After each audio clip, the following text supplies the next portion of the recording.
Salve Maria, caríssimos senhores e senhoras! Mais uma vez estamos aqui no canal São José para alçarmos sempre aquele voo que vai nos conduzir à eternidade feliz.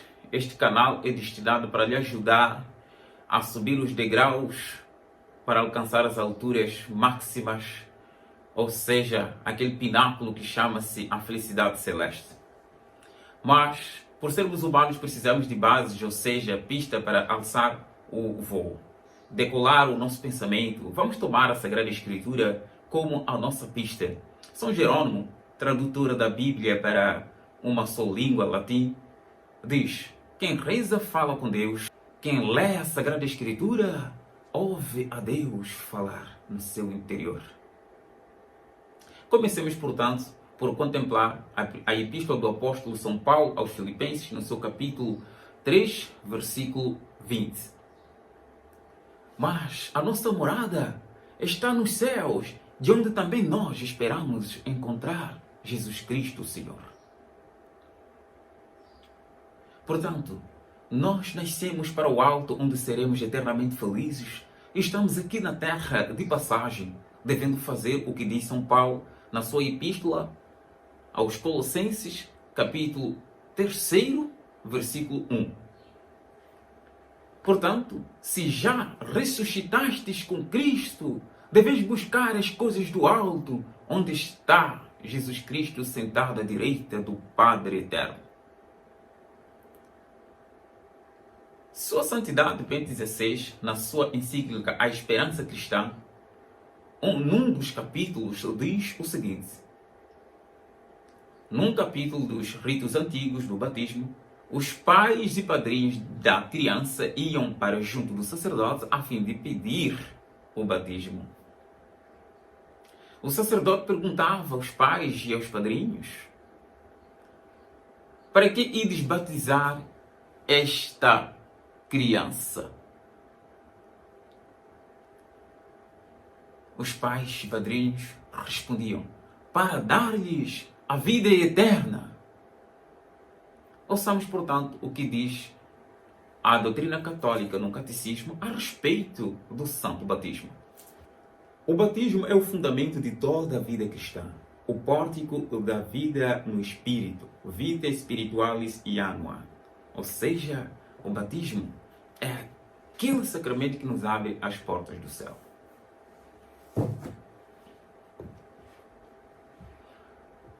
O Papa responde diante dos pais que dizem que vem à igreja buscar a vida eterna para a criança. O Papa responde na sua encíclica Esperança Cristã, dizendo: parece-me que não. O homem contemporâneo esqueceu-se do sentido eterno. O homem vive nos dias odiernos como se o céu, o purgatório, o inferno não existissem. Como se fossem uma realidade ultrapassada, em que os homens só se importam com as realidades terrenas. O homem fica apenas à busca das honras terrenas, do status, dos prazeres corporais e sensuais, vivendo uma vida dissoluta e pecaminosa. Ora, a carta do apóstolo São Paulo aos Romanos, capítulo 6, versículo 23, diz-nos o seguinte: pois o salário do pecado é a morte, mas o dom gratuito de Deus é a vida eterna em Cristo Jesus, nosso Salvador. Entretanto, todo mundo vai morrer. A condição para que a morte venha, basta que se esteja vivo, pois todo homem é mortal. O porquê de São Paulo dizer que é a morte o salário do pecado? Não obstante, vemos inúmeras pessoas em estado de pecado mortal e não morrem. É porque ele não está a falar da morte corporal, mas a morte eterna, da privação da vida eterna que o pecador inveterado oferece por falta do arrependimento e emenda de vida nesta terra de exílio. É por isso que o apóstolo Paulo vai dizer aos Filipenses capítulo 2, versículo 12: assim, meus caríssimos, Vós que sempre fostes obedientes, trabalhai na vossa salvação com temor e tremor, não só como quando eu estava entre vós, mas muito mais agora na minha ausência. Diz também Santo Agostinho: aquele que te criou sem a tua concorrência não te salvará sem a tua colaboração. Isso para chancelar o já dito por São Apóstolo Paulo. Trabalhai na vossa salvação com temor e tremor. O importante é salvar a nossa alma. Os santos têm por grande estima ao que se refere à salvação da alma. Um dia o Padre Pio, envolto na multidão, um jovem quis ouvir dele algo que lhe ajudasse na vida. Então bradou com voz forte pedindo a São Pio de Pietrelcina: Padre Pio, diga-me algo, diga-me algo que possa ser útil na minha vida. Ao que São Pio respondeu: salve a tua alma. São Luís de Gonzaga, antes de cada ato que exercia no dia a dia, se perguntava: o que me vale isso para que eu ganhe a vida eterna? Cada um dos nossos atos, cada um de nós, enquanto estivesse a fazer as 1001 coisas da manutenção diária, deveria perguntar: o que estou a fazer para ganhar a salvação eterna? Quando você está a fazer a sua barba, quando você está a pentear seus cabelos, quando você está a escovar seus dentes, você devia perguntar: o que devo fazer para ganhar a vida eterna? Quando você está a caminhar, está a estudar, quando você está lendo um livro, para que este livro me ajuda para ganhar a vida eterna? Para que este filme me ajuda, que eu estou a ver agora, para ganhar a vida eterna de felicidade?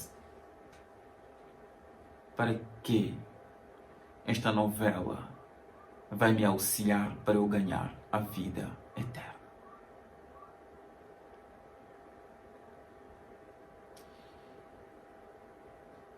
O Eclesiástico capítulo 7, versículo 40 nos diz: em tudo o que fizeres, lembra-te do teu fim e jamais pecarás. Quer dizer, medites nos teus novíssimos e não pecarás eternamente. O que são novíssimos? Novíssimos são as ultimíssimas coisas que nos acontecerão. Se diz que esse jornal é novíssimo quando acaba de sair da gráfica. Ou seja, foi o ultimíssimo jornal a sair da gráfica que chegou em minhas mãos e que, portanto, é novíssimo. O que são novíssimos para o homem?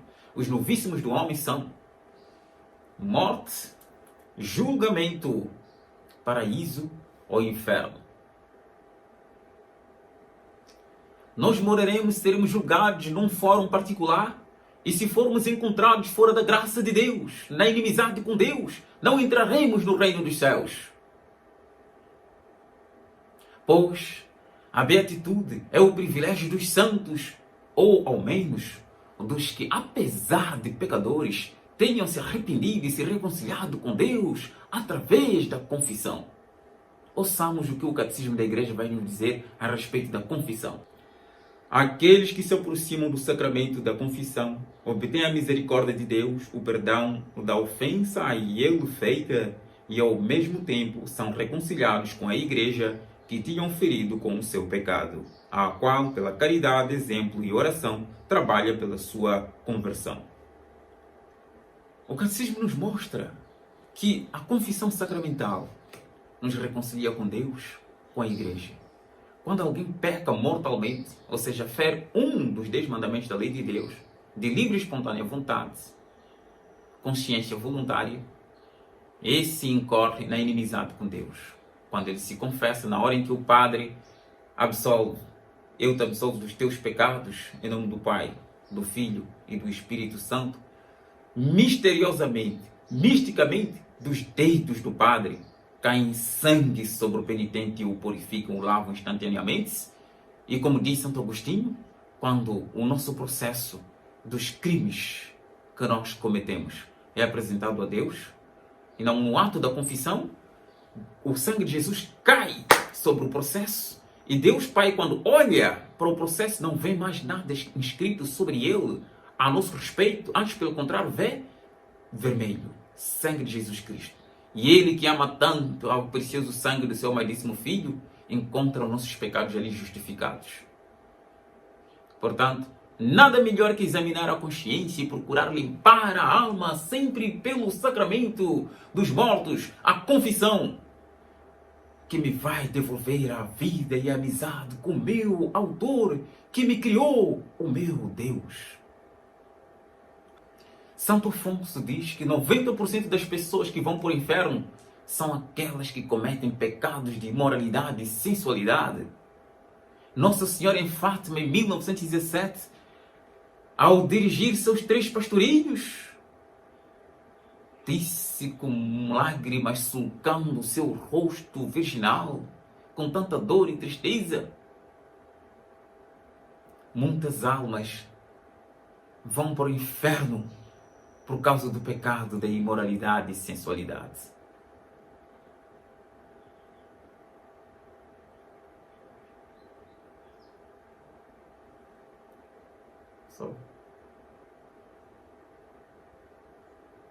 Um bispo amigo meu sul-africano manifestou uma enorme preocupação com relação aos jovens, dizendo: Padre Arão, estou preocupado com a juventude odierna, pois não há distinção entre os não católicos com os mundanos. Um pode dizer: eu sou pagão, não rezo e não tenho religião. Outros dizem: sou mundano. E o jovem católico diz que o é, ou seja, eu sou católico, etc. Mas a mesma devassidão que assola, que arrasa com a vida dos jovens pagãos, jovens sem religião, jovens ateus, é a mesma devassidão que arrasa os católicos. Os católicos vêm às missas, assistem às santas missas, confessam os seus pecados e voltam novamente ao pecado. Eles não vivem na graça de Deus. São poucos que se confessam. Muitos não se confessam. E vivem em estado de pecado, recebem a Eucaristia, profanando esse sacramento do amor, ofendendo o seu Criador. Talvez posso dizer, Padre Arão, que os católicos que conhecem a verdade, recebem os sacramentos, ofendem mais a Deus do que o pagão que não se aproxima à mesa do Senhor. Mas todos são iguais, porque não podem herdar o reino dos céus. Assim se verifica que as armas que a Igreja oferece para evitar o pecado não são bem usadas. A Bíblia nos diz no livro da Sabedoria, capítulo 1, versículo 12: não procureis a morte por uma vida desregrada, não sejais o próprio artífice da vossa perda. Portanto, se não se busca orientar a existência terrena com base à confissão, à mudança de vida, evitar as ocasiões próximas do pecado, se está preparando a própria morte eterna. Como diz o ditado em latim: talis vita finis ita, tal vida, assim será o fim. Ou seja, quem habitualmente vive no pecado morrerá nele e se perderá para sempre. A Bíblia diz: quem ama o perigo nele perecerá. Se você vive constantemente no pecado, assim morrerás. É necessário que se aproxime à confissão, para que continuamente lave o seu espírito, a sua alma, que purifique dos pecados que, infelizmente, habitualmente, nele vives. Mas por que se peca tanto? É por falta da oração. Alguém dirá: eu rezo muito, padre. Rezo o Santo Rosário da Virgem Maria, vou às missas, assisto aos programas religiosos, palestras, exposições, etc. Mas essa pessoa ainda vive no pecado inveterado. Por quê? Porque não sabe rezar. Não sabe rezar. Um grande pai da igreja, Santo Agostinho, diz: quem reza para de pecar, mas quem peca não reza, ou seja, para de rezar. Quem reza de verdade já criou força de vencer o pecado, pois está com o Espírito Santo, o qual lhe dá a repugnância pelo pecado, lhe dá a rejeição pelas coisas imorais e vive continuamente buscando a Deus. Santo Afonso diz que se Adão e Eva tivessem rezado no paraíso, Satanás não os teria enganado. Santa Teresa de Ávila diz: quem deixa de rezar joga-se no inferno sem a ajuda dos demônios. A oração é a que nos proporciona a graça para vencer o pecado. É por isso que o Santo Afonso diz: quem reza se salva, quem não reza se condena. Satanás está à nossa volta, nos tentando para o pecado, como diz a Escritura Sagrada. O diabo, vosso inimigo, anda ao vosso redor como leão rugindo, à procura de quem devorar. Sujeitai-vos, pois, a Deus, resisti ao diabo, e ele fugirá de vós, diz a primeira epístola de São Pedro, capítulo 5, versículo 8. Quem comete o pecado é do diabo, porque o diabo peca desde o princípio. Os piores obstáculos que impedem um homem de herdar o reino dos céus são enumerados pelo apóstolo Paulo. Vocês não sabem que os perversos não herdarão o reino dos céus? Pergunta São Paulo. Não vos deixeis enganar, irmãos, nem os imorais, nem os idólatras, nem os adúlteros, nem os homossexuais, nem os ladrões, nem os avarentos, nem os alcoólatras, nem os caluniadores, nem os trapaceiros herdarão o reino de Deus. Assim, foram alguns de vocês. Talvez muitos de nós fomos isso que São Paulo disse. Entretanto, continua São Paulo, mas vocês foram lavados, foram santificados, foram justificados no nome do Senhor Jesus Cristo e no Espírito de nosso Deus. Ou seja, aquele que viveu essas imoralidades, essas devassidões, todas as misérias, quando se aproxima à confissão, recebe a absolvição sacramental, sai purificado, limpo. É por isso que na mansão eterna do Pai nós encontraremos todos com alvas tão resplandecentes, tão brancas. E Deus dirá: esses são os que lavaram suas vestes no sangue do Cordeiro. Quem lava suas vestes no sangue do Cordeiro é aquele que sabe se aproximar humildemente à confissão, ajoelhando-se e declinar os seus pecados. Não escondais os vossos pecados. Confessai-vos, sempre confessai-vos bem. Um dia trataremos deste ponto que é muito importante para a salvação eterna. O livro do Eclesiástico, capítulo 17, versículo 25, nos diz: anda na companhia do povo santo com os que vivem e proclamam a glória de Deus. Quer dizer, se eu habitualmente participar das cerimônias religiosas, assistir ao primeiro sábado, à solene coroação de Nossa Senhora, à recitação do rosário, ir ao meu núcleo para rezar com os meus irmãos, participar dos eventos religiosos, eu estarei na companhia dos que proclamam a glória de Deus, e assim facilmente eu poderei evitar os pecados. Mas se eu estou habitualmente em companhias enganosas e pecaminosas, eu serei facilmente contagiado pelos princípios pecaminosos e vou incorrer nas faltas, cometerei pecados mortais que vão me conduzir à morte eterna. Eclesiástico 21, versículo 1. Filho, pecaste, não faças mais. Mas ora pelas tuas faltas passadas, para que te sejam perdoadas. Foge do pecado como se foge de uma serpente, porque se dela te aproximares, ela te morderá. Portanto, devemos fugir das ocasiões próximas do pecado. Não percamos o foco da nossa vida eterna. Estamos apenas de passagem na terra e tudo o que se possa conseguir na terra seja para nos ajudar a ir para o céu.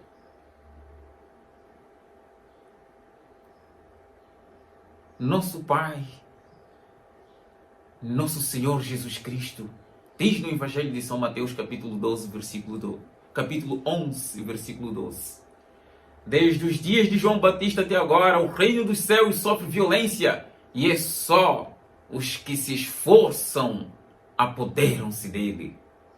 Ou seja, o céu é dos violentos, aqueles que crucificam sua própria carne. Crucificar a sua própria carne é evitar tudo quanto possa te proporcionar a imoralidade, a sensualidade, todos os pecados. Quando Jesus diz: abrace a tua própria cruz, estenda as mãos nela e se deixe crucificar, Ele está a dizer-te: crucifique a tua carne. Abandone as modas imorais.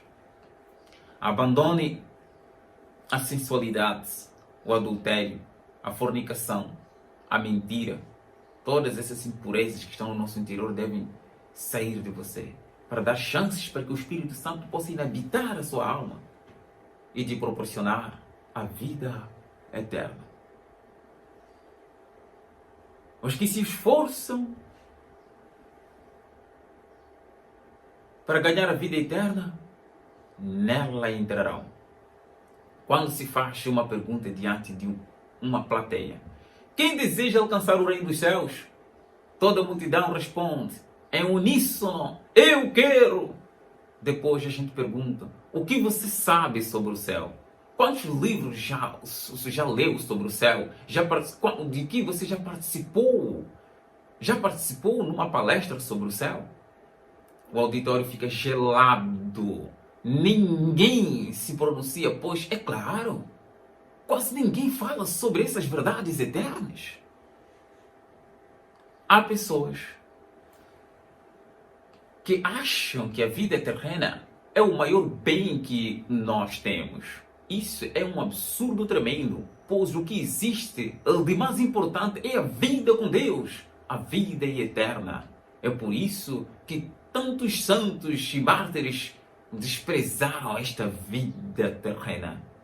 Santa Inês teve os dentes, os seios arrancados para evitar de recusar a Cristo, porque não quis adorar a uma deusa pagã. E assim ela foi martirizada. Menina de apenas 12 anos de idade, ofereceu resistência a homens fortes, a terríveis suplícios e tormentos no seu corpo. Porque o nosso corpo foi nos oferecido antes para com ele glorificar a Deus, não para servir a Satanás ou aos nossos prazeres. E depois disso Deus vai recompensar o nosso corpo, glorificando-o, tornando-o imortal, introduzindo-o no céu. E lá viveremos na felicidade plena. Não existe nenhuma alegria na face da terra capaz de comparar-se com a mínima das alegrias que existe lá no céu. Por isso podemos crucificar a nossa carne, o nosso corpo, nossos vícios podem ser pisados, calcados sobre os pés, que nós não estamos perdendo a vida, como dizem os sensuais. Quem perder a vida por amor a Deus, ganhará a vida eterna.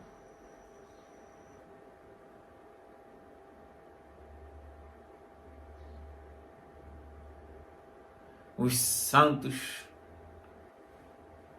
pagam um preço enorme para ganhar a vida eterna. Caríssimos senhores e senhoras, nessa sessão sobre os céus, nós vamos deixar ficar esses pensamentos para serem meditados da melhor maneira possível. E numa outra ocasião, nós vamos pegar vários aspectos das grandes lutas, das grandes batalhas que empreenderam os varões católicos, os varões cristãos, os varões do Antigo Testamento para alcançar o reino dos céus. Com certeza ali encontraremos exemplos que possam nos edificar, de modo a engendrarmos, a traçarmos linhas mestras por onde caminhar para alcançarmos a eternidade feliz. Fica, portanto, ficam esses princípios neste canal São José, onde você sempre encontrará maravilhas sobre a eternidade. Desde já, o desejamos um Salve Maria muito forte, que vai abarcar toda a sua família, todos os seus conhecidos, aos quais desejamos que você que está vendo este vídeo, compartilhe este vídeo, dê o seu like e peça, diga, aconselhe que os outros se inscrevam nele, porque só encontrarão maravilhas celestiais. Nossa Senhora lhes ajude. Até a próxima edição. Salve Maria!